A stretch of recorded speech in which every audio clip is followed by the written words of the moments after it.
খোলা বাক্য কাকে বলে? একটি বাক্যকে খোলা বাক্য বলা হয় যখন বাক্যটি সত্য না মিথ্যা তা নির্ণয় করা যায় না। যেমন ক যোগ ৭ সমান ১২।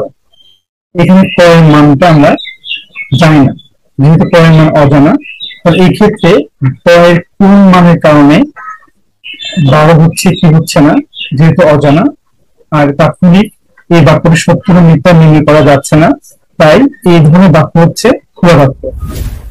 খোলা বাক্যের মধ্যে মূলত অক্ষর প্রতীক বা বিশেষ প্রতীক ব্যবহৃত হয়ে থাকে। যেখানে অজানা একটি সংখ্যা থাকবে, সেই সংখ্যা কি হতে পারে তা নির্ণয় করতে হয়। গাণিতিক বাক্য। একটি বাক্যকে গাণিতিক বাক্য বলা হয় তখন যখন বাক্যটি সত্য না মিথ্যা তা নির্ণয় করা যায়। যেমন ৫ যোগ ৭ সমান ১২। এই বাক্যটি সত্য, আমরা নির্ণয় করতে পারছি, তাই এই ধরনের বাক্যকে বলা হয় গাণিতিক বাক্য। গাণিতিক বাক্যে অক্ষর প্রতীক ও বিশেষ প্রতীকের ব্যবহার থাকে।